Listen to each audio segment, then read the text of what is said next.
visto sus notas. No sé qué está ocurriendo. No sé qué van a hacer. Yo soy una persona que transcribe solamente sus conocimientos que ustedes plasman a través de una hoja de examen. Entonces, aquí no hay que el docente no me quiere, el docente me quiere aplazar. Es más, ni los conozco en esta oportunidad, lamentablemente, porque no hay clases presenciales. Que el doctor se me ha tomado, yo no, como les digo, no los conozco. No tengo por qué tomarme, no tengo ningún tipo de acercamiento con ninguno de ustedes, jóvenes. No malinformen a los familiares, a las personas que viven con ustedes. No es que el docente quiere aplazarlos. Si ustedes se dan cuenta y han visto el patrón, solamente había que colocar un número, una palabra. Y en la pregunta que valía doble, les había dicho a ustedes que siempre se preguntaba eso y no lo han estudiado. Son 5 o 6 personas que han respondido en forma correcta, otros se han inventado.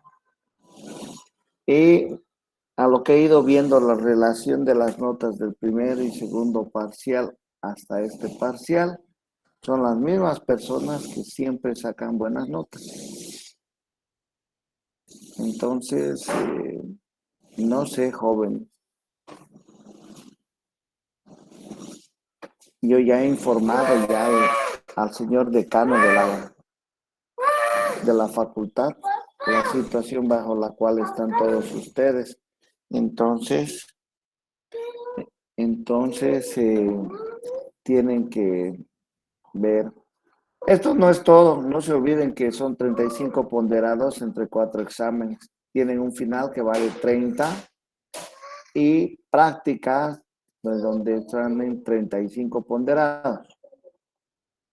Yo les diera el consejo que mejoren en sus prácticas, hagan una buena presentación de sus prácticas, no lean y dominen el tema. Si ustedes lo van a dominar, es fácil de darse cuenta. Me doy cuenta también de las personas que leen. Entonces, jóvenes, mejoren su nota. Yo no tengo por qué ponerle un 40 o 30 a un alumno si veo pues que ha estudiado. Le pondré un 80, le pondré 90, 100. Pero eso es de acuerdo a lo que ustedes dominen en sus temas. Entonces, volvemos atrás. Es que ustedes son los directamente indicados para estudiar. Yo lo único que hago es ir evaluando la forma y actitud en que se desarrollan ustedes dentro de la materia. Si sacan 100, les pondré sus 100. Siempre les he dicho eso. Yo no soy como otros docentes que no ve que solamente el docente es la persona preparada e idónea para dominar una materia. Eso es mentira. Existen estudiantes que pueden dominar si es que lo quieren. Ahí está el reflejo, lamentablemente, de sus notas bajas de todos. Bueno, ¿qué más les quería decir? No me escriban al privado, porque no voy a leer muchos mensajes. No es que está prohibido escribirme al privado, pero ocurre que si me escriben al privado voy a leer como más de 10 personas que quieren revisión de examen. Entonces no estoy yo con el celular todo el día, yo también trabajo. Entonces, prefiero revisar un solo chat que es el del grupo y ver quiénes desean revisión de su examen. Entonces, en el transcurso de la clase, por favor, vayan colocando aquellos que duden de su nota, tienen todo el derecho de revisar su examen. Y de la misma forma, yo tengo la obligación de mostrárselos. Yo no me enojo por nada. Pierdan cuidado. Pierdan cuidado. Si me he equivocado, lo sé reconocer y voy a corregir esa nota. Pero ustedes son los que tienen que solicitar, o sea, tienen su derecho de solicitar la revisión de examen. Yo tengo la obligación de mostrárselos. Entonces, hagan prevalecer su derecho. Cuidado, digan que se va a enojar el docente porque le he pedido revisión. Yo no tengo por qué enojarme. Ustedes creen que han dado un mejor examen. Adelante, tienen que luchar por sus ideales. Y eso es lo correcto. Eso es lo que ustedes pueden hacer. Lo que no deben hacer es hablar y mentir y decir, yo di un buen examen y el docente me aplazó. O sea, eso no está bien. ¿Ok? Lamentablemente, la revisión de examen va a ser el día de hoy, pero quiero por favor que ustedes se organicen bien. Voy a estar en mi consultorio que queda diagonal a Univalle, ya, una casa de 2 pisos, en la primera entrada de Paititi. Ahí es mi consultorio. Entonces, para los que me manden, eso sí les solicito, por favor, para los que me manden revisión de su examen, los voy a llevar a los exámenes. Es que no voy a poder cargarlos todos. Ya no puedo hacer una revisión de examen de los 74 que han dado examen, lamentablemente. ¿Ya? Entonces, aquellos que duden su nota, por favor, mándenme al chat del grupo y voy a buscar sus exámenes y se los llevo. De esa forma quiero que ustedes estén conformes, o si se va a aumentar su nota, pues así será, pero piensen bien, cada uno sabe cómo ha dado su examen. Quienes han querido mentirme, errores ortográficos jóvenes en un médico se ve horrible y he encontrado millones, no solamente decirles 100, o sea, no solamente una persona, ¿no? En varios. Entonces, es una vergüenza, lamentablemente. Tienen que corregir su letra. No es porque soy médico, yo escribo feo. No, eso es mentira. Porque nadie va a entender su letra.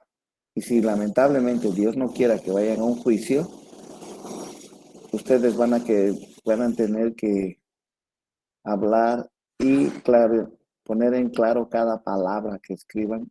Y si tal vez no es la palabra correcta, por eso escriban bien. Y la ortografía. Horrible, horrible. Vagina con B grande.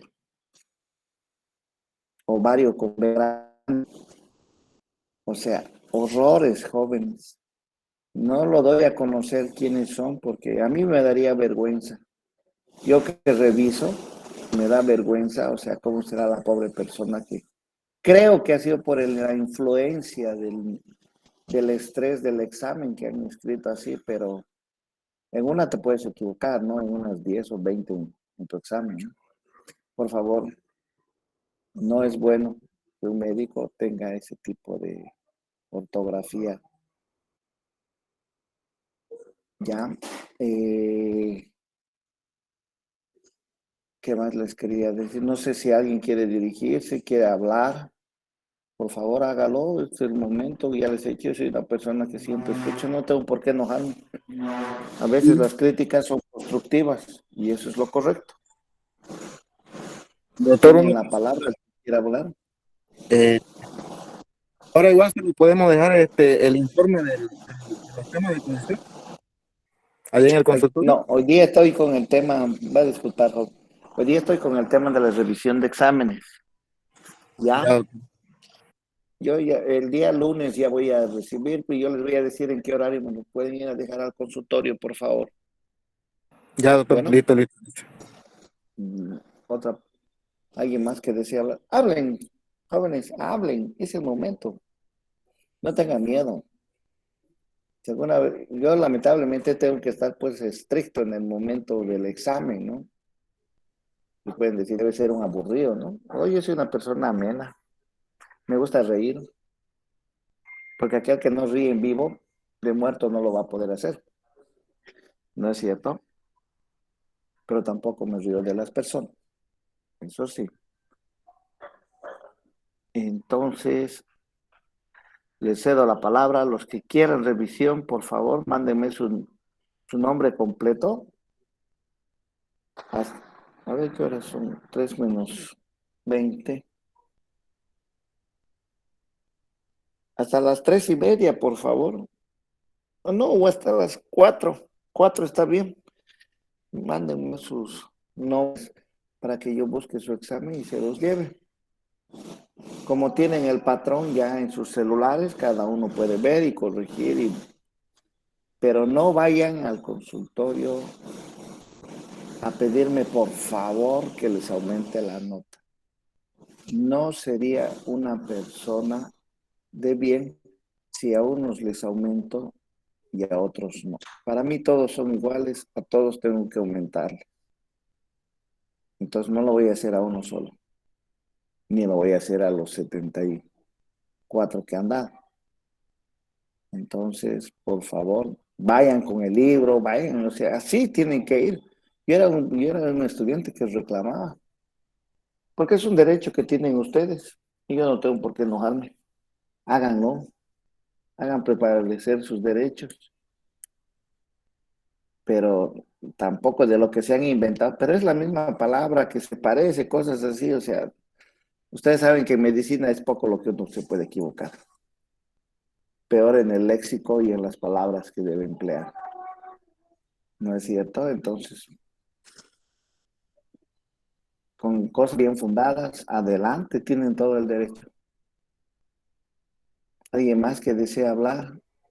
Habían dos, a ver, no he podido leer, porque los borro, pues los textos me cargan la memoria, y había unas 5 o 6 personas vi que, doctor, quiero mi revisión, más o menos todos tenían el mismo tenor. Entonces, por favor, escriban al grupo su nombre, coloquen su nombre, solicito revisión, nada más, para que no les duela los dedos de tanto escribir. ¿Ya? Nombre completo, solicito revisión. Nombre completo, solicito revisión. Porque hay jóvenes que tienen, su apodo está en el nombre del celular, o hay alguna sigla, como tenía un alumno en bioquímica que decía papacito, o sea, yo no le voy a decir pues papacito, ¿no? Entonces, tienen que colocar su nombre completo y solicito revisión, nada más. Y voy a revisar sus exámenes, no hay ningún problema. Pero por favor, mándenme quienes solicitan. Hasta las 4 de la tarde, es un momento. Miren, están 52 personas ahorita están en el chat. Entonces, me parece que son los que quieren realmente aprender y pasar la materia. Entonces, pues, háganlo. Es un derecho. Hagan preservar ese derecho. Bien, si nadie más desea hablar, puede empezar a proyectar, señorita.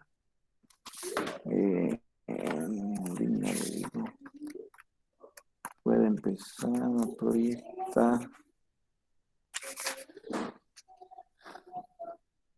Alto riesgo materno perinatal e inicia Margarida Garrocha.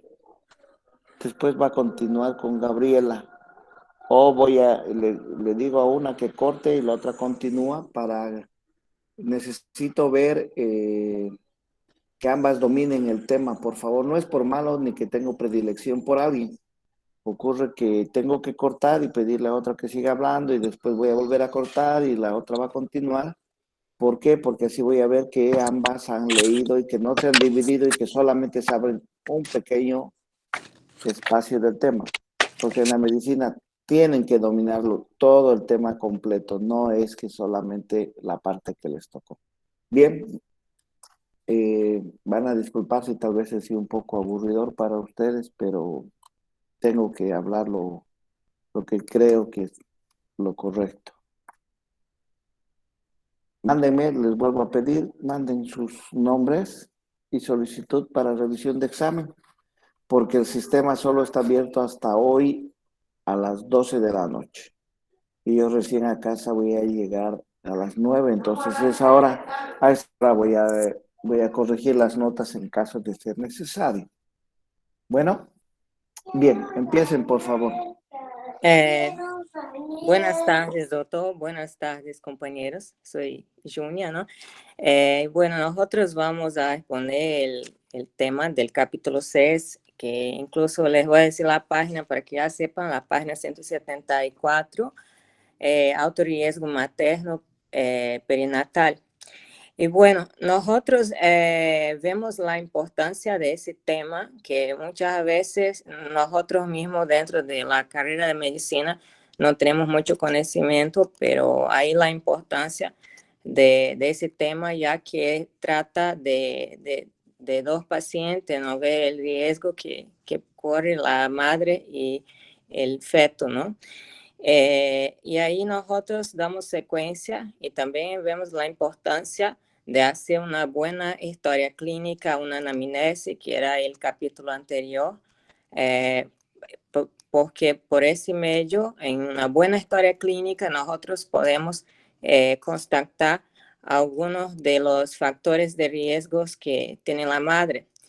Otro punto importante, antes de ya empezar las definiciones, es que en Bolivia, sobre todo la ciudad del Alto, tiene un índice muy elevado en lo que es la mortalidad materno-infantil. Y ahí nosotros vemos lo que es la falta de profesionales en esta área capacitados, ¿no? Para la atención, y hasta mismo la ausencia de centros suficientes, o sea, no comporta la densidad geográfica, ¿no? Y bueno, lo que nosotros vamos a abordar va a ser algunos conceptos, ¿no? Acerca del riesgo materno perinatal. Y nosotros vamos a tratar de explicar cómo se clasifica nuestra paciente de alto riesgo en el caso de ese tema. Y dentro de lo que son las pacientes en alto riesgo, hasta donde he leído fuera del libro, dicen que comporta lo que es 20% alto riesgo y 80% de bajo riesgo. Y si estoy equivocada, por favor, doctor, puedes corregirme. Y seguimos también, aparte de eso, de cómo le va de la mano la preparación del embarazo, ¿no? Vamos a dar algunas sugestiones y hablar también el caso de, más al final de la teratología, ¿no?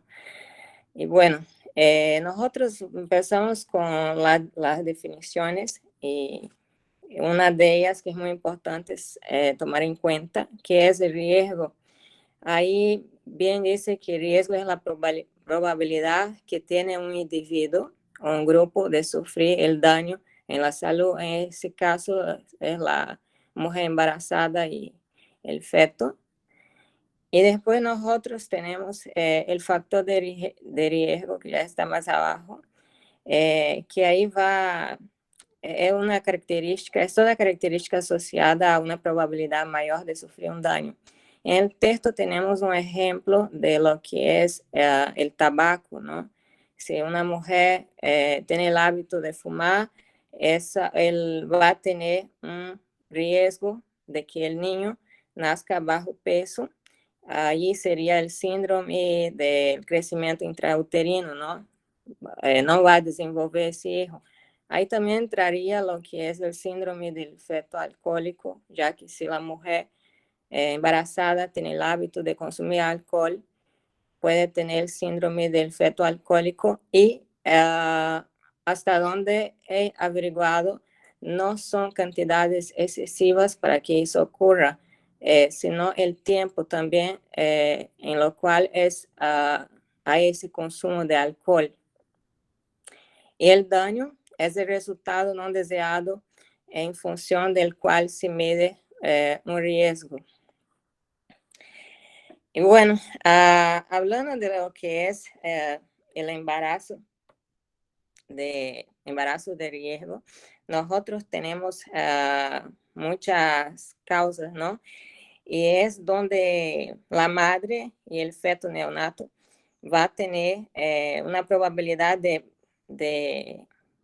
va a estar más susceptible a desenvolver algunas anomalías, puede tener abortos como en las 2 primeras semanas o secuelas, ¿no? Puede pasar, por favor, Narda. Puede pasar eso. Y bueno, nosotros, vuelvo a hablar el tema pero eso más adelante, perdón. Ya, ahí nosotros tenemos una clasificación de mortalidad fetal, neonatal y perinatal infantil. Y ahí nosotros es semejante a la imagen que tenemos en el libro, donde se divide en fetal, infantil. La fetal se va a dividir en 3, que va a ser la temprana, intermedia y tardía. Y ahí nosotros tenemos lo que es el desarrollo, ¿no? Y la clasificación de la mortalidad.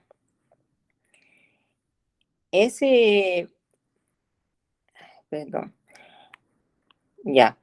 Después, nosotros tenemos que tomar en cuenta en la clasificación, por ejemplo, como yo ya había dicho, la temprana, esa va a estar dentro de lo que es la concepción hasta las 21 semanas completas del embarazo, ¿no? Para otros entraría lo que son las 19 semanas completas. Eso sería en el caso de la temprana. Ahora, en el caso de la intermedia, de la mortalidad fetal intermedia, el periodo en que nosotros vamos a considerar mortalidad fetal intermedia es entre las 22 hasta las 27 semanas, y hay otros que dicen también que es de las 20 semanas hasta las 22 semanas completas de gestación. Y ahí nosotros tenemos que tomar en cuenta también lo que es el peso. Creo que si dan un logran a ver bien el peso, ahí que sería de 500 a 999 gramos. Después la mortalidad fetal, la tardía, nosotros vamos a tener a partir de las 28 semanas, ahí el peso va a ser de 1000 gramos, ¿no? O más que eso. En el caso de la mortalidad fetal intermedia, que nosotros podemos ver en el segundo cuadro, ahí entraría lo que es el feto inmaduro. Ya. Después lo que en la segunda división, que sería infantil, eso va a ocurrir en el primer año de vida. Y ahí no entra lo que es la mortalidad neonatal, que va hasta los 27 días cumplidos. Y la neonatal sería de 7 a 27 días. Parece un poco complejo eso, pero es solo darse cuenta en el cuadro. Y después nosotros tenemos la mortalidad postneonatal, que sería de 28 a 1 año.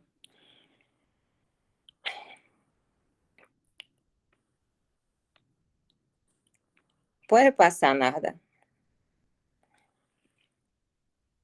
Ahí está prácticamente el mismo cuadro.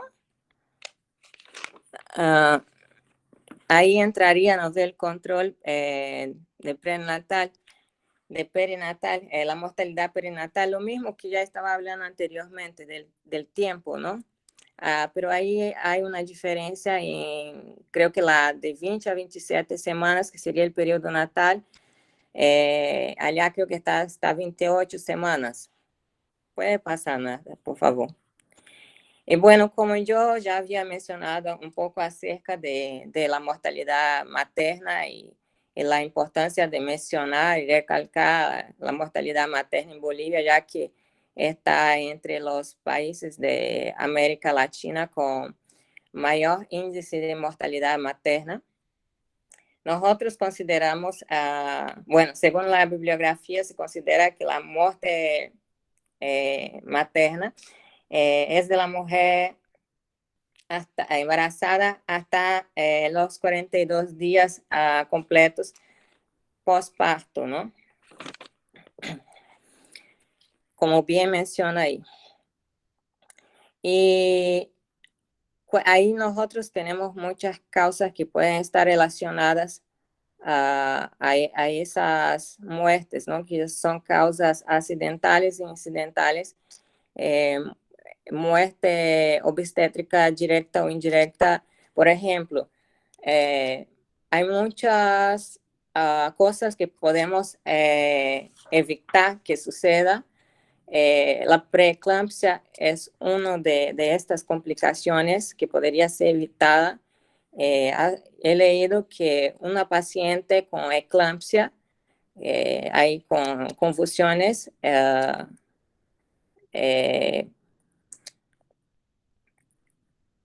perdón, me puse nervioso.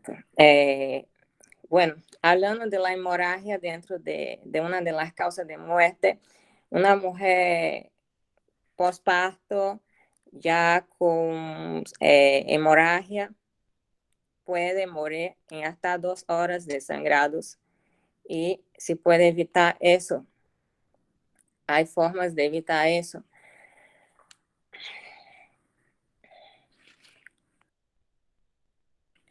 La mortalidad de mujeres en edad fértil corresponde a los óbitos de mujeres en la fase etaria. Disculpe, ¿puede volver a hacer una diapositiva? Sí, Ya, a ver, no le estaba entendiendo. A ver, por favor, ¿me puede explicar? ya.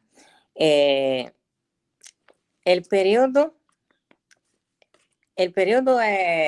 la clasificación de mortalidad fetal, neonatal y perinatal, ella está comprendida en dos. Ahí nosotros tenemos lo que es fetal e infantil, a donde entra el neonatal. ¿Ya? Ahí dentro de lo que es la fetal, nosotros tenemos lo que es el periodo precoz, el intermedio y el tardío. El precoz va del inicio de la concepción hasta las 19 semanas. No, eso le he entendido, señorita. La parte neonatal es lo que no le he entendido, por favor. Ya. Solo un momento, doctor. ¿Usted no entendió la división ahí del precoz y tardía en el neonatal? Porque el neonatal, doctor, es después cuando ya tuvo, es como, o sea, son después del nacimiento, creo que hasta yo me No, claro, confundí. eso lo sé. Nace el producto y hasta el día 28 es neonato, ¿no es cierto? Sí. Pero esa mortalidad del 9.9, esa es la que quiero que me explique. La última, que empieza del día 0 a los 300, al año del producto. Sí.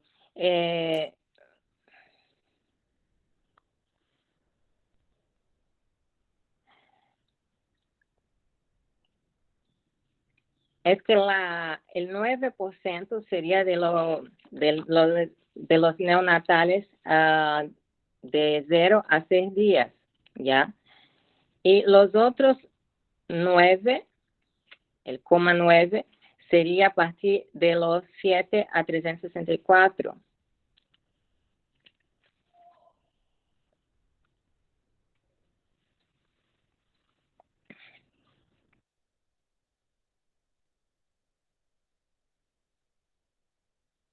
Está bien, continúe. Ya.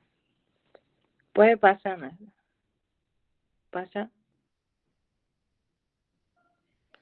Ya, ahí nosotros tenemos algunos de los factores que influyen en lo que es la muerte materna, como bien ya había mencionado. La principal causa de muerte entraría lo que es las hemorragias, después la preeclampsia. Preeclampsia sería antes de que la paciente convulsione, la elevación de la presión arterial, y la eclampsia ya sería cuando la paciente ya está en convulsiones, y eso sería la segunda causa. Y otras La causas también. eclampsia, la preeclampsia se convierte en eclampsia cuando el paciente ya tiene compromiso neurológico y convulsiona. Es por eso que ya se convierte en eclampsia. ¿Ya?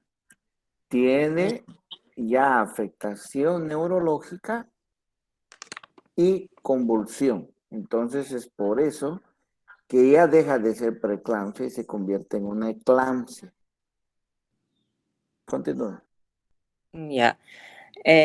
Después otros factores de riesgo, por ejemplo,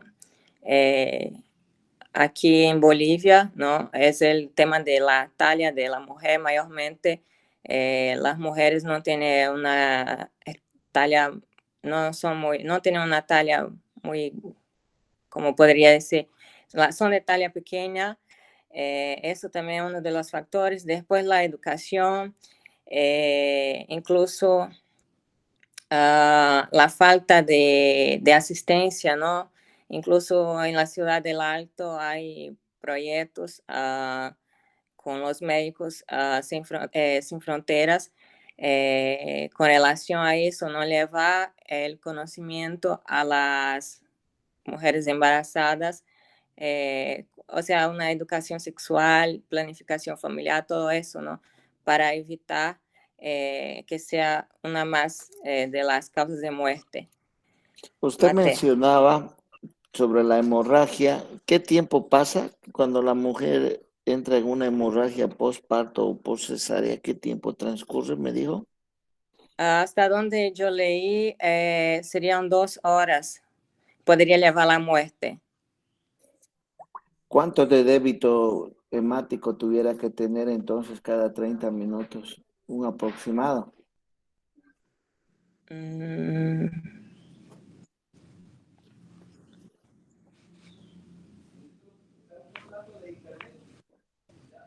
Es de 500 a 1000 ml de pérdida de débito hemático, ¿no? En la hemorragia. Entonces, esa estadística es la que todavía se lleva aún.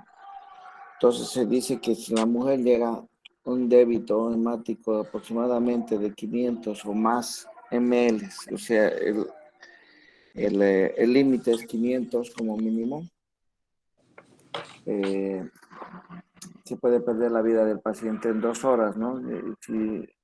Y existe una nueva clasificación que todavía no se ha dado, pero está, como les decía previamente, en medicina basada en evidencia, que ya no solamente hay que quedarse con la media hora, sino se tiene que pensar en los primeros 15 minutos. Si el débito es mayor a 500 ml, en 15 minutos, imagínense, en una hora ya no existe la paciente, ¿no?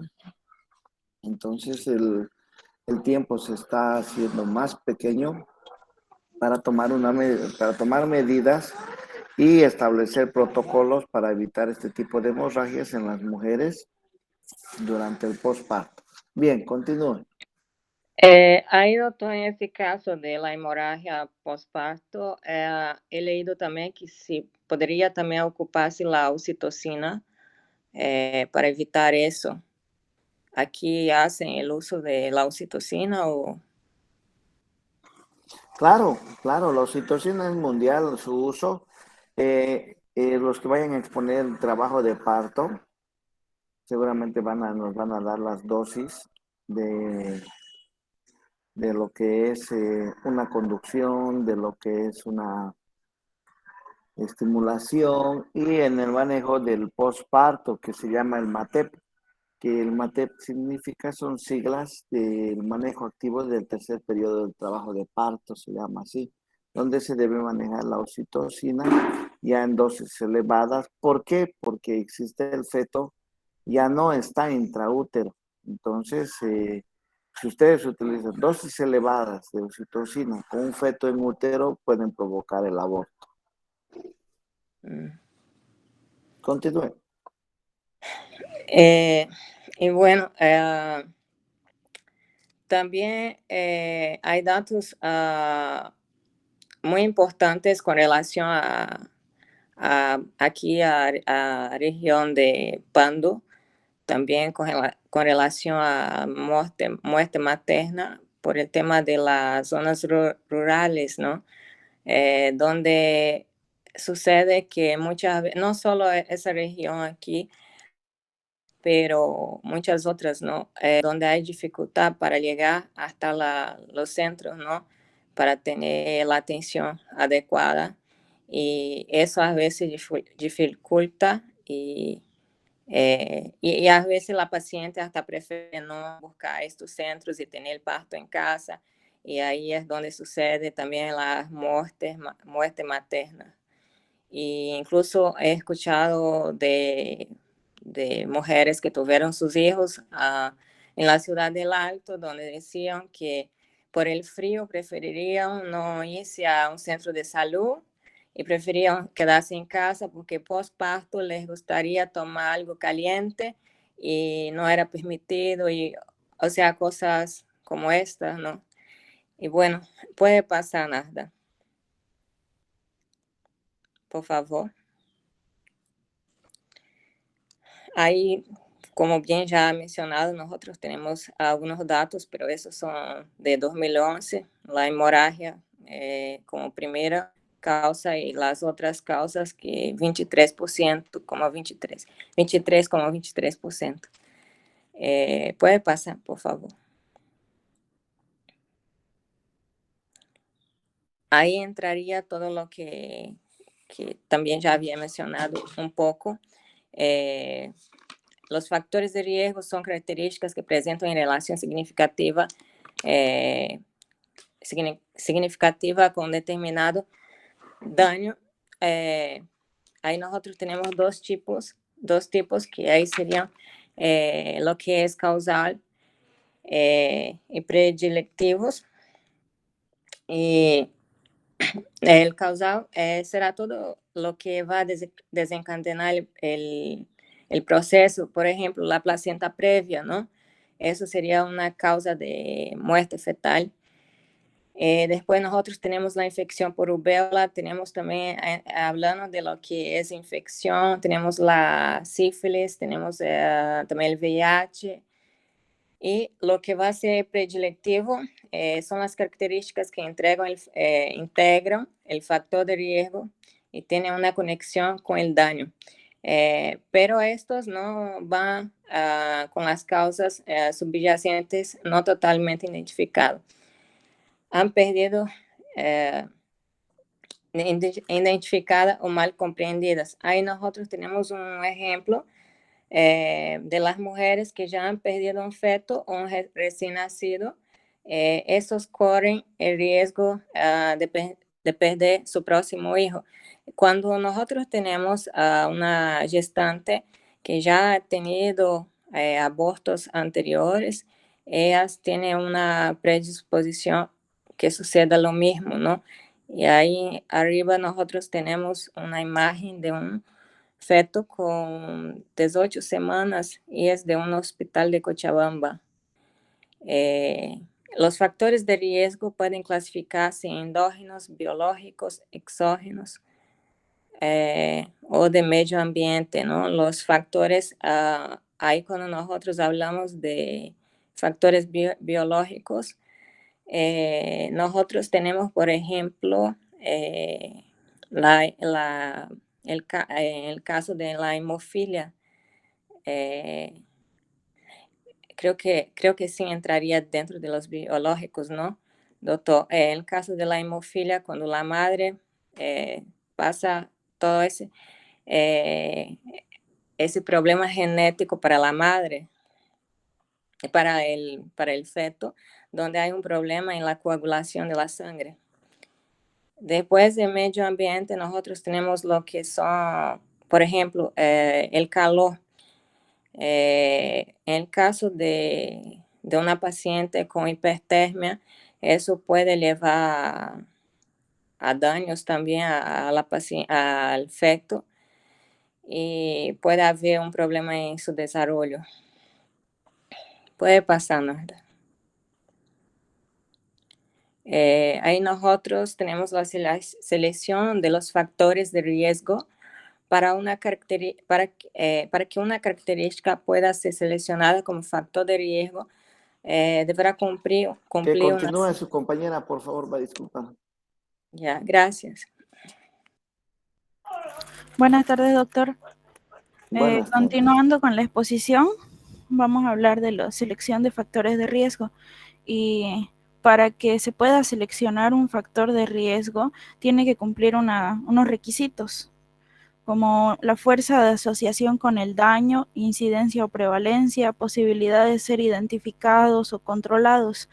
Cuando hablamos de la fuerza de asociación con el daño, se refiere a que un factor puede asociarse con la probabilidad de que padezca daño, ya sea alta, baja, y para eso hay instrumentos que miden el riesgo de un daño, comparándolo con personas que han estado expuestas a ese factor y con personas que no han estado expuestas a ese factor, como instrumentos como el riesgo relativo.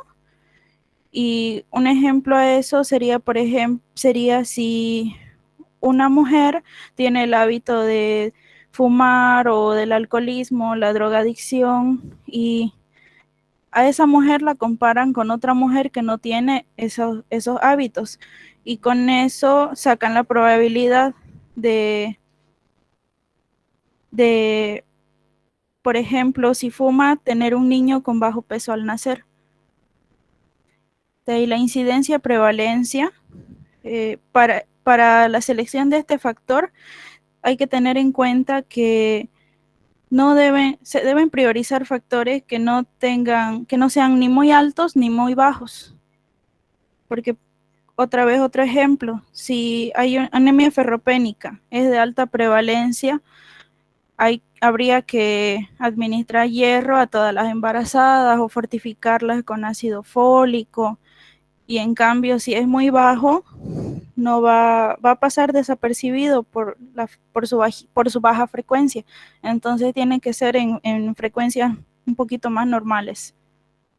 Y posibilidad de ser identificados, porque deben ser de fácil detección, porque es el obstetra o es uno mismo quien los identifica, los factores de riesgo, y clasifica a la embarazada de bajo riesgo o de alto riesgo. Deben ser controlados porque en ese caso uno los puede suprimir, ya sea si son hábitos, o los puede reducir en caso de que sean patologías previas, por ejemplo, hipertensión o que haya malnutrición o la exposición a teratógenos, o se puede controlar sus efectos si es que son inmutables estos casos.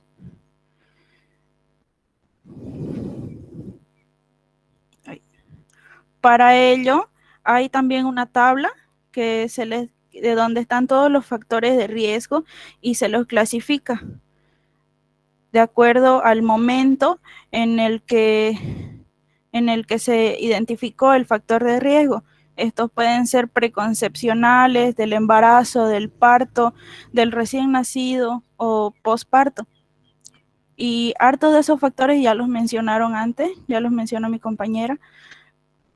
Y, por ejemplo, preconcepcional puede ser analfabetismo, malnutrición, si la madre es adolescente o a lo contrario es de una edad muy avanzada, si es multípara, si tiene el hábito de fumar, alcoholismo, drogadicción, teratógenos. Y este último que mencioné tiene mucha significancia porque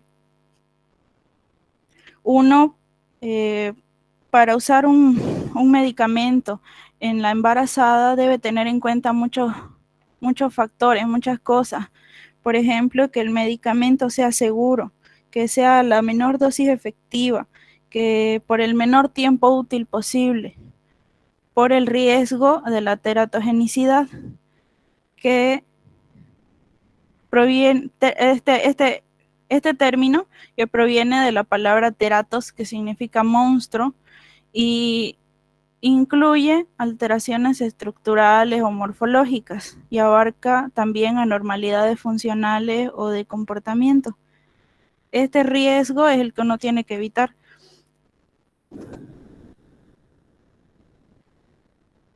En frecuencia.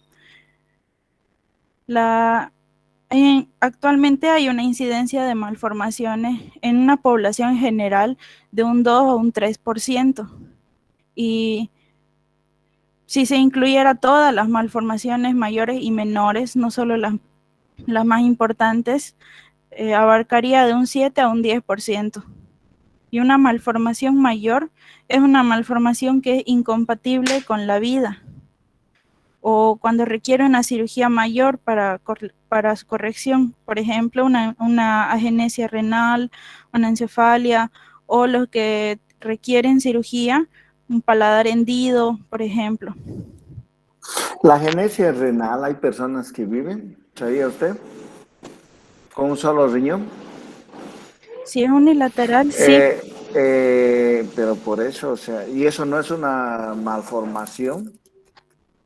No se considera una malformación la agenesia renal. Hay otro tipo de síndromes que podrían ser más importantes, ¿no es cierto?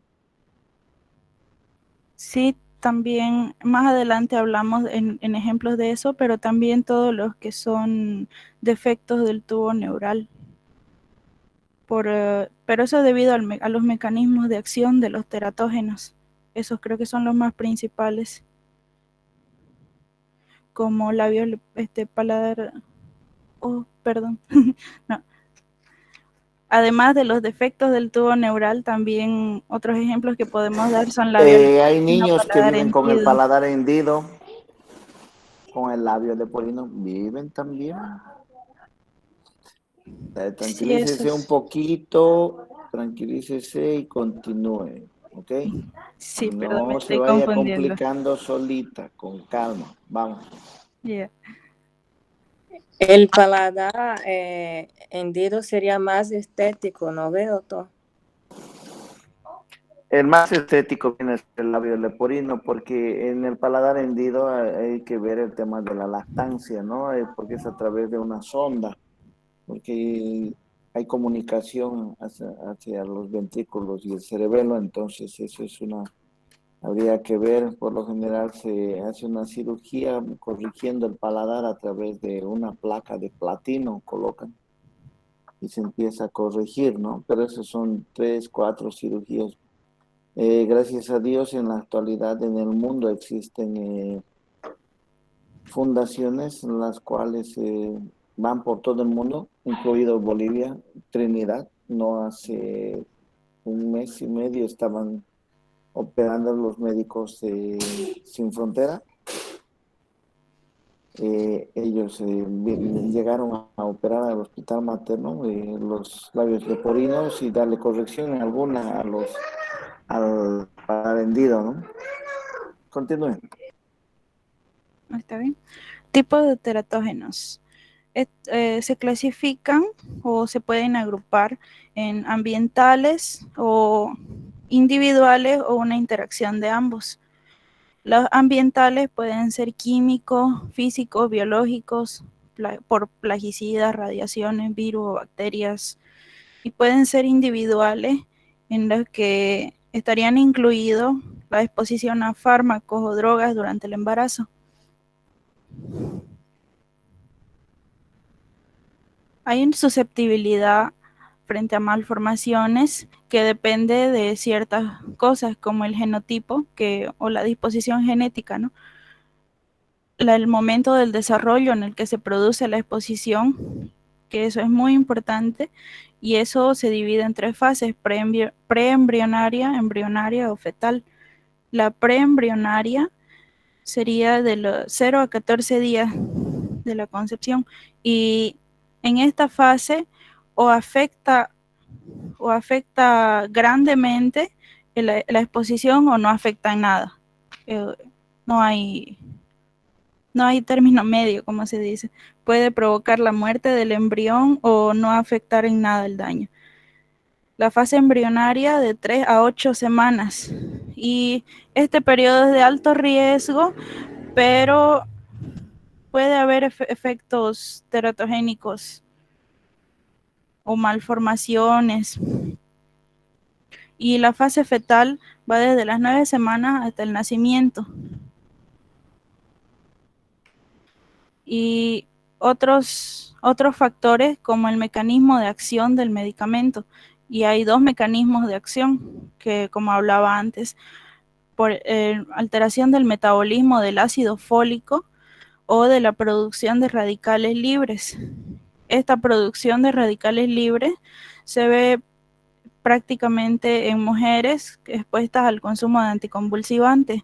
Y aquí vemos un ejemplo como el que dijo mi compañera antes y dijo usted, doctor, que es en mujeres que toman anticonvulsivantes por la eclampsia.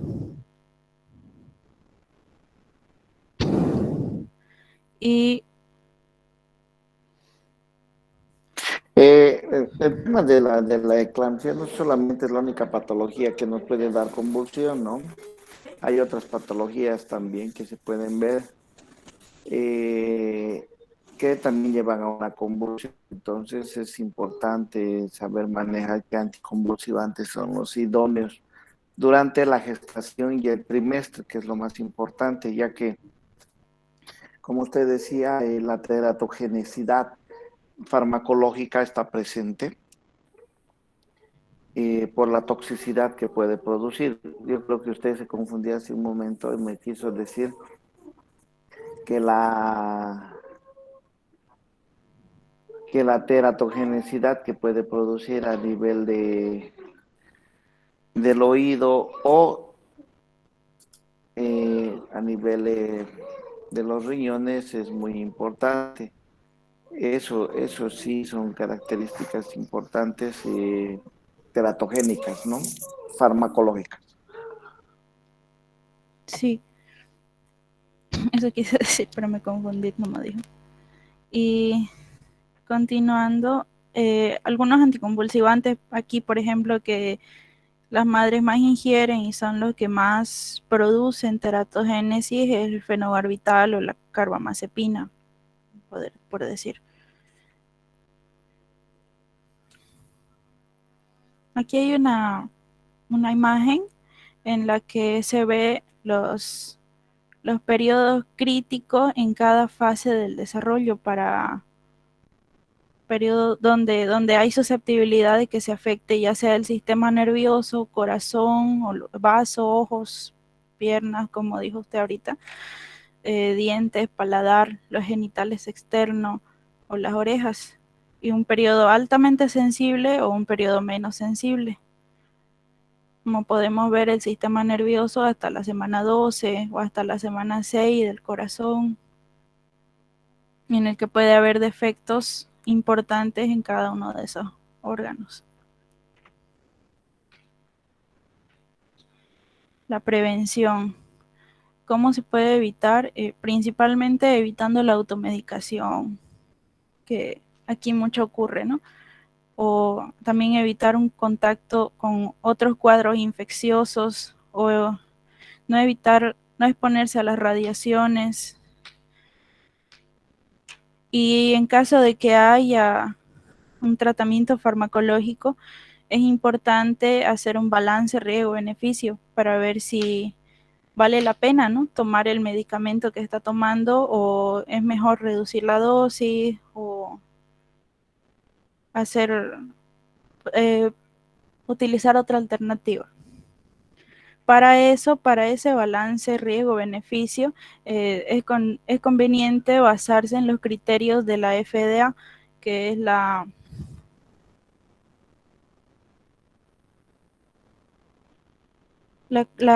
Administración de Alimentos y Drogas de Estados Unidos, que clasifica en 5 categorías el uso de drogas. En la clasificación A, aquí hay un cuadro donde se ve que no hay riesgo para el bebé en el primer trimestre, ni riesgo para los otros 2, ni posibilidad de daño remota tampoco. En la clasificación B, hay estudios en animales que no están confirmados los efectos adversos y no fueron confirmados en mujeres durante el primer trimestre. En la clasificación C, hay estudios en animales que revelaron efectos adversos en los fetos y no hay estudios en mujeres, tampoco en animales, o no están disponibles, y solamente están indicadas si el beneficio justifica el riesgo que hay para el feto. Ahora, la clasificación D, hay evidencia positiva del riesgo, pero también los beneficios pueden justificar el riesgo de su uso. Y la categoría X, que hay evidencia en estudios de anormalidades fetales o de riesgo fetal, y el riesgo de su uso supera cualquier posible beneficio, o sea que está totalmente contraindicado. Esas son las 5 categorías de la clasificación. Y de acuerdo a eso, nosotros vemos el riesgo-beneficio de utilizar cada una de las drogas, especialmente de la categoría C, D o la X. Bien, esa categoría nos da a decir, Bolivia todavía está regida dentro de la FDA, y es dentro de lo cual nosotros tenemos que saber elegir exactamente qué tipo de fármaco se pueda utilizar. Si se dan cuenta, dentro de la categoría A no deberían recibir nada a más que suplementos vitamínicos, pero no olviden que siempre la paciente cursa con infecciones urinarias, puede cursar con flujo genital, entonces se tiene que hacer cierto uso de medicamentos durante la gestación. Entonces, para ello tenemos que utilizar los menos queratógenos que puedan producir una influencia sobre el órgano que podría ser el que vaya a absorber el fármaco. Entonces, de esa forma hay que pensar siempre, dice, acompañando esta clasificación de la FDA, dice, menor riesgo, mayor riesgo que beneficio, más beneficio que riesgo, ¿no es cierto? Entonces, nunca debemos olvidar eso, que hay que darle a menor riesgo, mayor beneficio, y no así mayor riesgo y poco beneficio. Entonces, las consecuencias están dadas. Se ha visto que por el uso de aminoglucósidos en el primer trimestre del embarazo, así como también en el segundo, incluso ha visto, hay secuelas auditivas en niños, y de la misma forma a nivel renal. Entonces es bueno que este cuadro ustedes como futuros colegas sepan manejarlo y no olvidar. Hay estos cuadros, hay para cefalosporinas, hay para aminoglucósidos, hay para macrólidos, para antihipertensivos, para anticonvulsivantes, pero antes de manejarlo como antibióticos o analgésicos que se puedan ocupar, siempre hay que saber manejar y leer esta tablita que la tenemos en este momento. Continúe, por favor.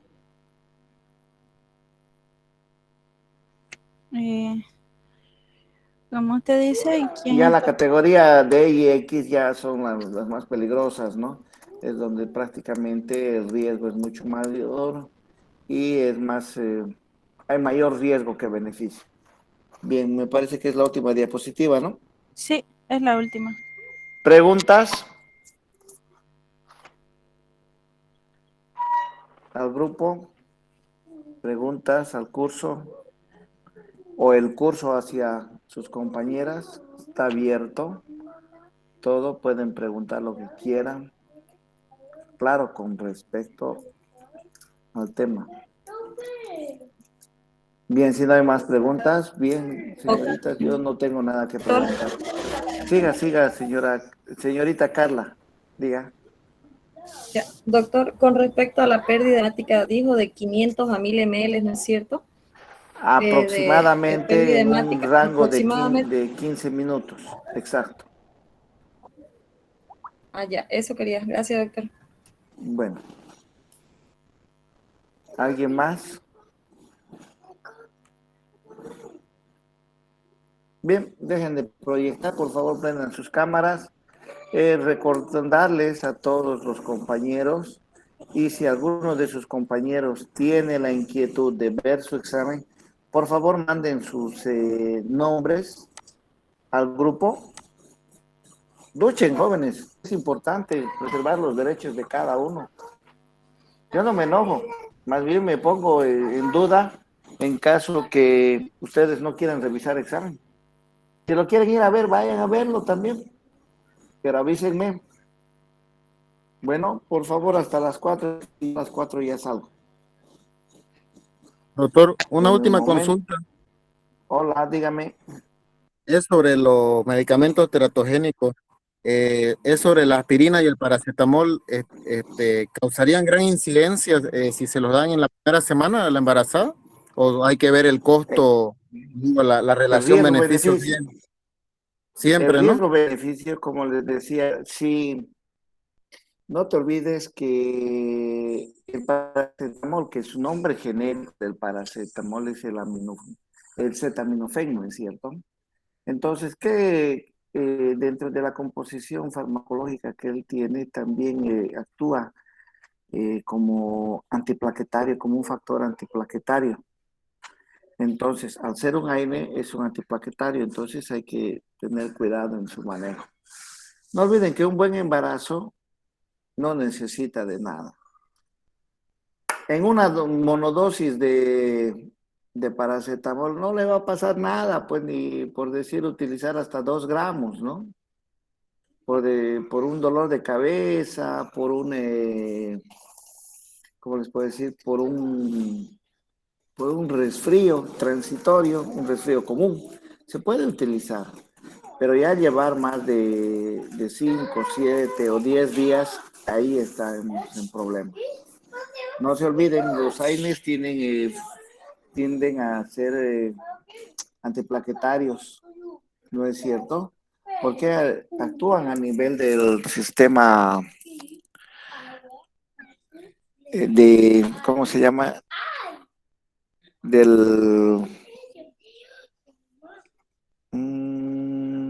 A ver, dame un minutito, ahorita es así, actúa sobre la hormona. Dame un minuto, me estoy confundiendo. Actúa sobre las prostaglandinas, inhibiendo al ácido araquidónico, y este ácido araquidónico actúa sobre las plaquetas, sí, así es, actúa sobre las prostaglandinas actúan sobre el ácido araquidónico y el ácido araquidónico actúa sobre las plaquetas. Por eso son, en largas dosis ¿cómo te puedo decir? Bloqueadores, ¿no? Pero en grandes dosis. Entonces eso hay que tener cuidado. No se olviden que para lo que es este virus que estamos sobreviviendo, porque estamos sobreviviendo, de los primeros esquemas está el uso del ibuprofeno, ¿no es cierto? El ibuprofeno también actúa de la misma forma. En lugar de dar otro tipo de medicamentos para que no se produzca una coagulación inmediata, ¿cierto? Entonces, todo tiene un porqué. La aspirina también está, pero ustedes, como buenos estudiantes, tienen que ir revisando cada medicamento. ¿Qué hace? ¿Por qué estarán dando? El por qué tiene que estar en su cabeza para que...